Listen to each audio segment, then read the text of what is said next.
Hello and welcome to the Sustainable Futures Report for Friday the 22nd of October, a week on from a very dark day in Britain. The murder of Sir David Amess MP reveals altruism and dedication, as well as the risks that our public servants face in serving the public. R.I.P. May he rest in peace. This week, unsurprisingly, there are many articles about the forthcoming COP26 conference in Glasgow. The process begins at the end of the month. Even Her Majesty the Queen has been quoted as being frustrated by the whole thing. Apparently, she was overheard at the recent opening of the Welsh Parliament saying how irritated she was by people who talk but don't do. Extraordinary, isn't it, she said. I've been hearing all about COP, still don't know who's coming, no idea. Until recently, it was assumed that Australian Prime Minister Scott Morrison would not attend, although he has now decided that he will be present. Australia, of course, has a very poor track record as far as emissions control is concerned and has set itself very vague targets. According to Climate Medicine, Australia is the 15th biggest CO2 producing country in the world and the second highest CO2 producers per capita. A condition of the trade agreement recently negotiated with the United Kingdom was that it would not specifically refer to respecting the provisions of the Paris Agreement. This was described by the UK's negotiators as a concession needed to get the deal over the line. Far more important than Scott Morrison, of course, is Xi Jinping, President of China. So far, he has said that he'll not attend, although, of course, there will be a Chinese delegation. He may change his mind at the last minute. What he actually decides is crucial to the success of the conference because China is by far the world's largest emitter. It's easy for us to criticise, but of course much of the pollution is created by factories which are making goods for our Western markets. As I commented last week, China will keep its economy going at all costs, and that includes the costs of burning coal, threatening the planet, and suffocating its population with particulates, soot and pollution. China recognises that net zero must be achieved, but it has committed itself to 2060, a full decade later than commitments for most other countries. It has said that it will reach peak emissions in 2030, although the size of that peak has not been defined. The higher the peak and the longer it takes to reach net zero, the more emissions are poured into the atmosphere. And even when we do reach net zero, the intervening emissions may have made it too late for net zero to have any effect. As preparations for COP26 continue, sponsors are complaining about poor organisation.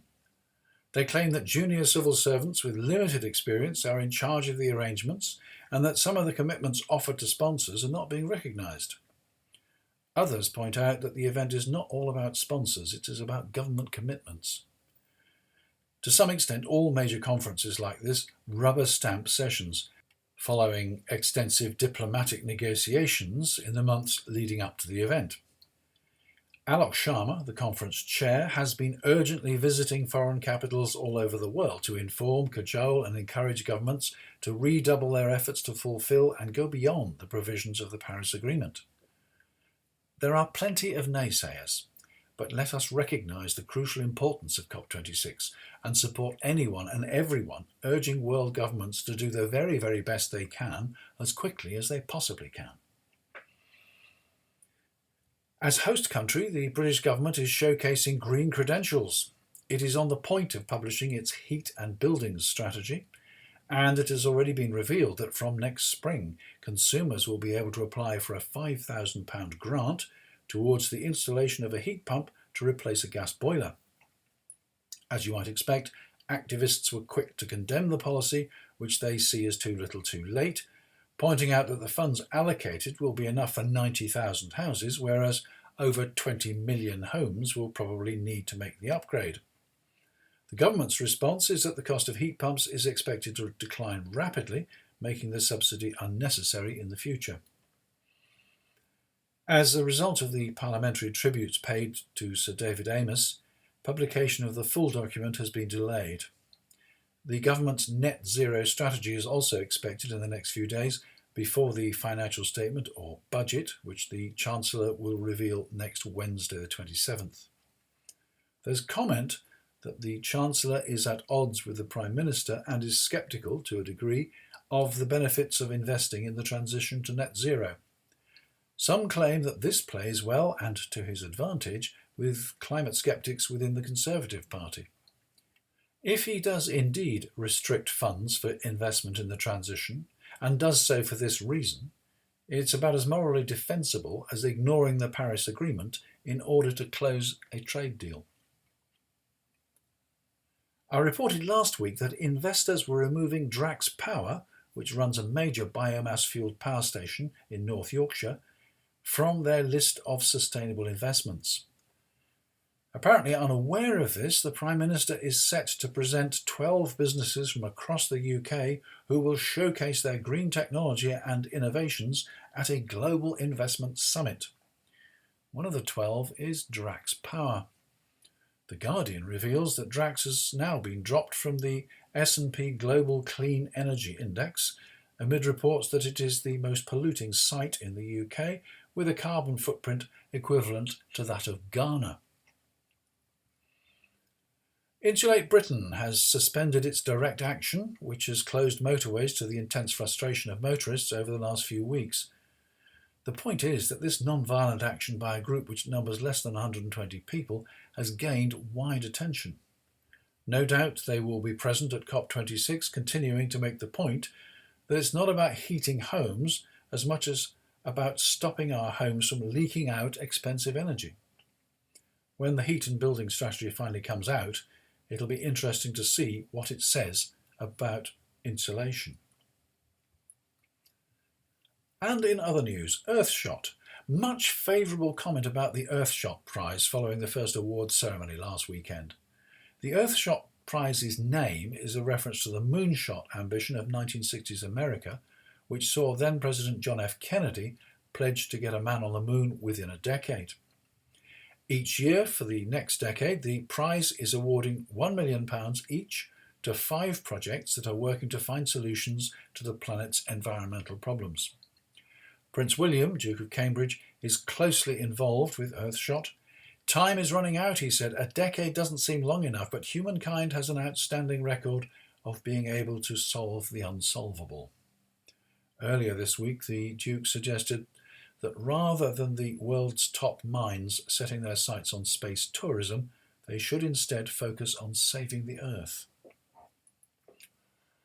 Coming right down to earth, we learn that manure can be improved by being struck by lightning.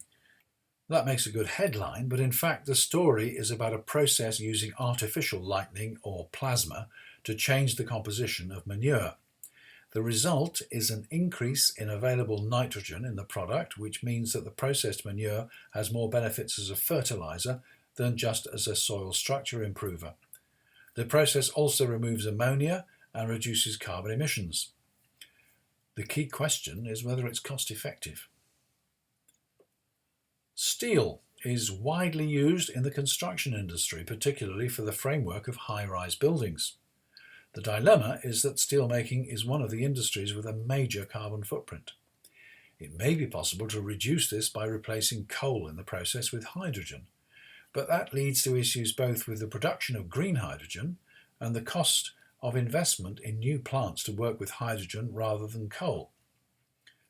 Would it be possible to build high without a steel structure? A company in Norway has shown that it certainly would. Mjøstarnet, the tallest timber building in the world, is an 18-storey mixed-use building featuring apartments, offices, a hotel and a restaurant. Of course, the timber used is rather special and has been treated and processed. The glue-lap beams have a similar strength to steel and a better performance in fire. They simply char, whereas when steel gets hot, it can buckle. According to Wikipedia, the Japanese wood products company Sumitomo Forestry is proposing to build the W350 project, a 350-metre, 70-floor tower to commemorate its 350th anniversary in 2041. There will be some steel, but it will be 90% wood. While groundbreaking will take place in 2024, completion is not expected before 2041. Not sure why it'll take so long to build. I've received news of a new documentary on droughts and water shortages in California. It's released early in November, but I have a link to the trailer which you'll find on the Sustainable Futures Report website. And finally, and another story about water. Listener Ian Jarvis draws my attention to a paper published by the International Journal of Atmospheric and Oceanic Sciences entitled The Impact of CO2, H2O and Other Greenhouse Gases on Equilibrium Earth Temperatures. Greenhouse gases is in inverted commas, and when you read the final sentence of their conclusion, you'll understand why. It says, "There is no impending climate emergency, and CO2 is not the control parameter of global temperatures. That accolade falls to H2O.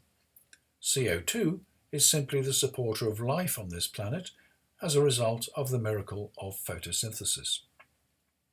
Controversial stuff. Has anyone told the IPCC?